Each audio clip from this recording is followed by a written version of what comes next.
Hi అండి. ఎలా ఉన్నారు? రీసెంట్‌గా కొన్ని ఇన్ఫర్మేటివ్ వీడియోస్ చేశా కదా! అందులో నుంచి అయితే కొన్ని క్వెషన్స్ ర్యాండమ్‌గా వచ్చాయి. వాళ్ళ మెయిన్ క్వెషన్ ఏంటంటే, ఇప్పుడు రీసెంట్‌గా హెచ్-1బీ గురించి, గ్రీన్ కార్డ్ గురించి ఎంక్వైరీస్ జరుగుతున్నాయి కదా! వాళ్ళలో ఎవరైనా ఇల్లీగల్ ఇమిగ్రెంట్స్ ఉన్నారని తెలిస్తే నెక్స్ట్ ప్రాసెస్ ఏంటి? వాళ్ళ పిల్లలు ఆల్రెడీ ఇక్కడ చదువుకుంటుంటే వాళ్ళకేమన్నా ఇబ్బందవుతుందా? సో, దాని గురించైతే నేను వీడియోలో ఇన్ఫర్మేషన్ మీతో షేర్ చేసుకుందాం అనుకుంటున్నానండి. సో, ఫస్ట్ టైం మన ఛానల్ ఎవరైనా చూస్తున్నారంటే సబ్స్క్రైబ్ చేసుకోండి. వీడియో ఇన్ఫర్మేషన్ నచ్చితే లైక్ చేయండి. వీడియో ఇన్ఫర్మేషన్ ఎవరికైనా యూజ్ అవుతుందనుకుంటే షేర్ చేయండి. టీజర్ చూసి సినిమా నచ్చలేదంటే ఎలా చెప్తాను? సో, సినిమా మొత్తం చూస్తేనే కదా మీకు అర్థమవుతుంది. సో, వీడియో మొత్తం చూడండి. మీకు ఒకవేళ ఇన్ఫర్మేషన్ నచ్చితే లైక్ చేయండి. ఓకే. సో, మెయిన్ ఏంటంటే ఇన్‌స్టాలో అంటే డైరెక్ట్ యూట్యూబ్ నుంచి కూడా కాకుండా ఇన్‌స్టాలో నాకు మెసేజెస్ వచ్చాయి. ఇల్లీగల్ ఇమిగ్రెంట్స్ ఉన్నారని తెలిస్తే వాళ్ళ పిల్లలకి ఇక్కడ ఏమైనా ప్రాబ్లమ్ అవుతుందా? మెయిన్ ఏంటంటే ఇక్కడ డిసెంబర్ 4 యాక్చువల్లీ నేను కొంచెం బిజీ ఉండి అది చూడలేదు. నోటిఫికేషన్ ఆల్రెడీ వచ్చింది. డిసెంబర్ 4న డ్రీమ్ యాక్ట్ 2025 అనే బిల్‌ని సెనేట్‌లో ప్రవేశపెట్టారు. అదేంటంటే మెయిన్ 2 గ్రూప్స్‌కి లైక్ డ్రీమర్స్, డాక్యుమెంట్ డ్రీమర్స్ అనేసి. వాళ్ళకైతే ఇది గ్రీన్ కార్డ్ వచ్చే ఎలిజిబిలిటీ చాలా ఆప్షన్స్ అనమాట వాళ్ళకి. ఈ బిల్లు ఇప్పుడు కాదు 20 ఇయర్స్ బ్యాక్‌నే హెచ్ఆర్‌లో ప్రవేశపెట్టారంట. అది కూడా ఏంటంటే house of representative every bill ఏదైనా కూడా ఫస్ట్ హెచ్ఆర్‌లో రిప్రజెంట్ చేస్తే ఒకవేళ వాళ్ళు పాస్ చేస్తే అది సెనేట్‌కి మూవ్ అవుతదనమాట.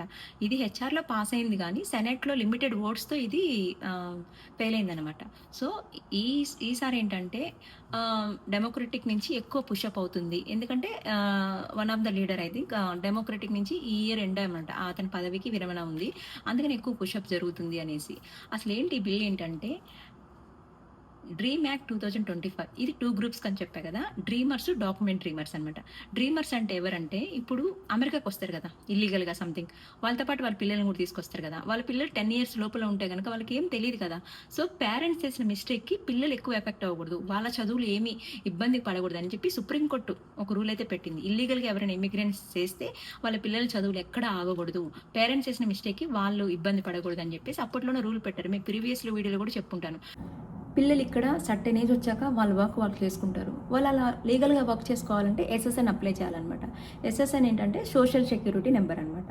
సో, ఒక 21 ఏజ్ అలా వచ్చిన తర్వాత వాళ్ళు లీగల్‌గా స్టూడెంట్ వీసాకి చేంజ్ చేసుకోవాలన్నమాట. డాక్యుమెంట్ డ్రీమర్స్ ఏంటంటే వాళ్ళ సినారీ ఏంటి లీగల్‌గా అంటే హెచ్-1 గానీ, ఎల్-1 గానీ వీళ్ళు యూఎస్‌కి వస్తారు. వాళ్ళు వచ్చేటప్పుడు వాళ్ళ పిల్లలు 2, 3 ఇయర్స్ అట్లయితే ఓకే. 12 ఇయర్స్, 13 ఇయర్స్ అయ్యుంటారు ఎగ్జాంపుల్‌కి. ఇప్పుడు ఎట్లా మనకి వాళ్ళ ఏజ్ ఎంత 11 12 అనుకో. 10 ఇయర్స్‌లో గ్రీన్ కార్డ్ వస్తదా వాళ్ళకి? రాదు కదా! సో, చాలా కష్టం అనమాట. పాసిబిలిటీస్ తక్కువగా ఉంటాయి. వాళ్ళకి 21 ఇయర్స్ వస్తాయి. 10 ఇయర్స్ తర్వాత 21 ఇయర్స్ వచ్చినప్పుడు మళ్ళీ వాళ్ళు స్టూడెంట్ వీసాకి మారిపోవాలి. ఇదంతా చాలా పాసిబిలిటీస్ తక్కువ కదా! సో, అలాంటి వాళ్ళందరూ కూడా ఎఫెక్ట్ అవ్వకూడదని చెప్పేసి ఎవరైతే ఈ డ్రీమర్స్, డాక్యుమెంట్ డ్రీమర్స్ కిడ్స్ ఉన్నారు కదా! వాళ్ళకి సర్టెన్ ఆహ్, ఆహ్, రూల్స్ పెట్టేసి వాళ్ళకైతే ఈ గ్రీన్ కార్డ్ పాసిబిలిటీస్ అందించాలని చెప్పి ఈ రూల్‌నైతే సెనేట్‌లో ప్రవేశపెట్టారనమాట. మెయిన్ ఏంటంటే ఇప్పుడు ఇందులో స్టూడెంట్‌గా వస్తే చూడండి వాళ్ళకి అన్ని పాసిబిలిటీస్ ఉంటాయి. స్టూడెంట్‌గా వస్తారు కాబట్టి ఆల్మోస్ట్ సరౌండింగ్స్ కానీ, ఇక్కడ వాతావరణం గానీ, ఇక్కడ అంతా కూడా అసలు వాట్ ఈస్ వాట్ అనేది తెలుస్తుంది. మ్యారేజ్ చేసుకుంటారా? మ్యారేజ్ చేసుకొని ఇండియాలో ఎవరైనా సపోర్టర్స్ ఉన్నారనుకో, పిల్లల్ని అక్కడ పెట్టేసి మళ్ళీ గెట్ బ్యాక్ టు యూఎస్ వస్తారు. కొంచెం వర్క్ చేసుకుంటారు. వాళ్ళకేంటంటే 10 ఇయర్స్ వర్క్ చేశారనుకో ఎనఫ్ అండి. వాళ్ళకొక ఫీల్ ఉంటది.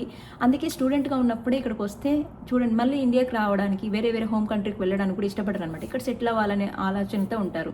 అలా కాకుండా హెచ్-1 గానీ, ఎల్-1 కానీ వీళ్ళని చూడండి. వీళ్ళేంటంటే పాపం హోప్ చెప్పాగా మీకు 2 కండిషన్స్‌లో వస్తారిక్కడ. కెరియర్‌తో వస్తారు. కొంతమంది మనీ కోసం వస్తారు. ఇప్పుడు కొంతమంది ఆలోచన ఎలా ఉంటదంటే, నేను వాతావరణం నుంచి తీసుకున్నయి ఒక 2, 3 ఇయర్స్ ఉండేసి వచ్చేద్దాంలే అని డ్రీమ్ ఉండేవాళ్ళు. 2, 3 ఇయర్స్ ఉండి వచ్చేద్దాంలే అని థాట్‌తో ఇక్కడికొచ్చి ఒక ప్లాన్ ప్రకారంగా ఉంటారు, వెళ్ళిపోతారు.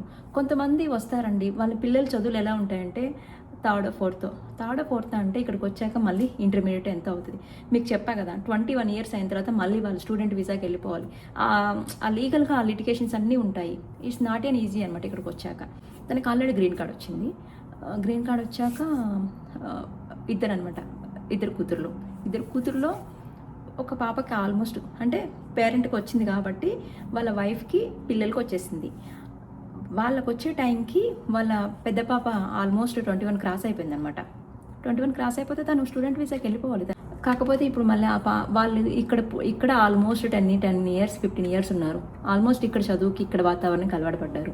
అలాంటి వాళ్ళు ఇప్పుడు మళ్ళీ గెట్ బ్యాక్ టు ఇండియాకొచ్చి అక్కడ వాతావరణం, అక్కడ చదువు అలవాటు చేసుకోలేరు. అండ్ ఓన్గా ఇక్కడ కొంచెం ఇండిపెండెన్స్కి అలవాటు పడతారు. అక్కడ రాలేరు. ఇప్పుడు అంత దాకా ఎందుకండి, మా పిల్లలు చిన్నప్పుడు ఎప్పుడో న్యూ జెర్సీకి వెళ్ళిపోయాము. ఇప్పుడు రీసెంట్గా ఇటు వచ్చి మళ్ళీ ఇండియాకి వెళ్దామంటే రావట్లేరు. ఇక్కడే ఉంటాం మేము డాడీతో, వెళ్ళిపో అంటున్నారు. అలా ఇక్కడ వాతావరణంకి ఇక్కడ కొంచెం అలవాటు పడిన తర్వాత మళ్ళీ ఇండియాకి రావాలంటే వాళ్ళకి ఏంటంటే పిల్లలకి ఈ వాతావరణం బాగా అలవాటు పడిపోతారు. ఇండియాకి వస్తే ఎటు కాకుండా అయిపోతుంది వాళ్ళ పరిస్థితి కంప్లీట్గా. మనం అందుకే కొంతమంది పేరెంట్స్ ఎలా ఆలోచిస్తారంటే మిడ్ స్కూల్ వచ్చేసరికి మళ్ళీ ఇండియా వెళ్ళిపోవాలి, మిడ్ స్కూల్ అంతా కూడా కంప్లీట్ +1 +2 వరకు అక్కడ చదివేది మళ్ళీ హైయర్ స్టడీస్ ఇక్కడ పంపించామన్న ఆలోచనలో ఉంటారనమాట. బేసిక్గా ఎక్కువ అలాగే ఆలోచిస్తారు.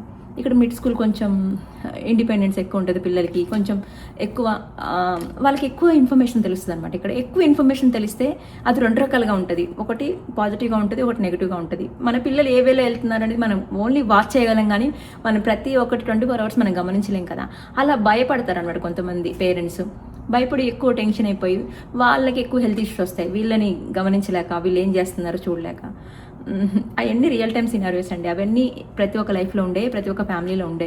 కాకపోతే ఏంటంటే H1B వాళ్ళు ఎవరైనా కూడా వాళ్ళ పిల్లలు చిన్నగా ఉన్నప్పుడు వస్తే ఇట్ వర్త్ అండి. ఎందుకంటే వాళ్ళకి కొన్ని రోజులు వర్క్ చేసిన కొన్ని ఇయర్స్ వాళ్ళ పిల్లలు కూడా ఈ వాతావరణం చూస్తారు. ఈ బిల్ అయితే ఇప్పటిది కాదు, 20 ఇయర్స్ బ్యాక్ నుంచే ట్రై చేస్తున్నారు. కాకపోతే హెచ్ఆర్లో పాస్ అయింది, సెనెట్లో ఫెయిల్ అయింది. మళ్ళీ కూడా ఈ ఇయర్ డ్రీమ్ యాక్ట్ 2025 పాత బిల్లులో కొన్ని ఏంటంటే ఓన్లీ ఇల్లీగల్ ఇమిగ్రెంట్స్ పిల్లలు ఉన్నారు కదా, వాళ్ళ కోసం బిల్ అయితే కొంచెం ప్రవేశపెట్టారు కదా. ఇప్పుడు రీసెంట్గా ఉన్న సినారియోస్కి ఈ H4 kids, L2 kids certain age వచ్చాక వీసా స్టేటస్ చేంజ్ చేసుకోవాలి, ఇదంతా ఉందని చెప్పేసి వీళ్ళకు కూడా కొన్ని పాయింట్స్ అందులో యాడ్ చేసి కొత్తగా బిల్ని అయితే సెనేట్లో ప్రవేశపెట్టారు. హెచ్ఆర్లో ఓకే అయిపోయింది, హౌస్ ఆఫ్ రిప్రజెంటేటివ్లో. సెనేట్లో ఈ బిల్లు నడుస్తుంది. ఈ ఇయర్ కూడా అవుతుందా లేదా అంటే ఎక్కువ ఛాన్సెస్ ఉన్నాయి అవ్వడానికి, ఎందుకు కొంచెం ఎక్కువ పుషప్ ఉందన్నమాట. కాకపోతే 8 ఇయర్స్ వరకే, అప్ టు 8 ఇయర్స్ వరకే కొన్ని కండిషనల్ గ్రీన్ కార్డు ఇవ్వాలని చెప్పి అది కూడా సర్టైన్ పాయింట్స్ పెట్టారు. అదేంటంటే 18 ఇయర్స్ బిఫోరే వేసుకొచ్చి ఉండాలి, అమెరికన్ యాక్సెంట్ బాగా మాట్లాడాలి, మిలిటరీ సర్వీస్ మీద ఇంట్రెస్ట్ ఉండాలి, అండ్ క్రిమినల్ బ్యాక్గ్రౌండ్ ఉండకూడదు, అమెరికా సివిక్ సెన్స్ ఉండాలి. ఇట్లా కొన్ని కండిషన్స్ పెట్టి అప్ టు 8 ఇయర్స్ వరకు అయితే వీళ్ళకి కండిషనల్ గ్రీన్ కార్డ్ ఇవ్వాలని చెప్పేసి బిల్లులో అయితే ఉంది. సో ఈ బిల్లు వస్తే చాలామంది వీసా హోల్డర్స్ కొంచెం మంచి జరుగుతుందని అనుకుంటున్నాము. సో రావాలనే కోరుకుందాము. సో అంటే ఇంకొకటి మెయిన్ చిన్న సందేశం, చిన్న రిక్వెస్ట్. ఇప్పుడు చాలామంది లైక్ ఇక్కడ జాబ్ పోయో, లేదంటే ఇక్కడ పిల్లలు చదువులు సరిగా ఉండట్లేదనో సంథింగ్ ఏదో ఇండియాకి వచ్చేస్తాము. ఇండియాకి వచ్చిన తర్వాత ఏంటంటే ఇప్పుడు పూర్తిగా వాళ్ళు అమెరికన్స్ కాదు, ఇండియానే అంటాం మనం. కాకపోతే అక్కడ వాళ్ళు ఎలా చూస్తారు, కొన్ని రోజులు ఇక్కడ ఉంటే NRIs అంటారు, అక్కడికి పోతే మనల్ని ఇండియన్స్ పూర్తిగా అనట్లేరు. NRIs కాదు, ఇండియన్స్ కాదు, మనం ఏంటి మరి, మన వాళ్ళకి మనమే సపోర్ట్ చేసుకోవాలి కదా. రీసెంట్గా ఒక ఫ్యామిలీ, మా కజిన్ వాళ్ళ ఫ్యామిలీ ఇండియాకి వెళ్ళింది. వాళ్ళు ఎలా అంటే కొంచెం ఆ వాతావరణానికి అలవాటు పడడానికి టైం పడుతుంది కదా. పేరెంట్స్ అంటే అలవాటు పడతారండి, పిల్లలు చాలా టైం పడుతుంది వాళ్ళకి. ఇప్పుడు మొక్క వంగనది మానే వంగదు అంటే, మొక్కలో ఉన్నప్పుడు వాళ్ళు ఇక్కడ ఈ వాతావరణంకి అలవాటు పడి ఈ యాక్సెంట్, అక్కడ మళ్ళీ టైం పడుతుంది కొన్ని రోజులు కోలుకోవడానికి. మన వాళ్ళకి మనమే సపోర్ట్ చేయాలి కదండి. అన్నీ మంచిగా ఉన్నప్పుడు అందరు బాగుంటారు, ఏదైనా బాగాలేనప్పుడే కదా ముందరకు వచ్చేది మన వాళ్ళు. సో కొంచెం సపోర్ట్ చేయండి, మన వాళ్ళకి మనమే సపోర్ట్ చేయాలి కదా. Thank you for watching. See you in the next video for more updates.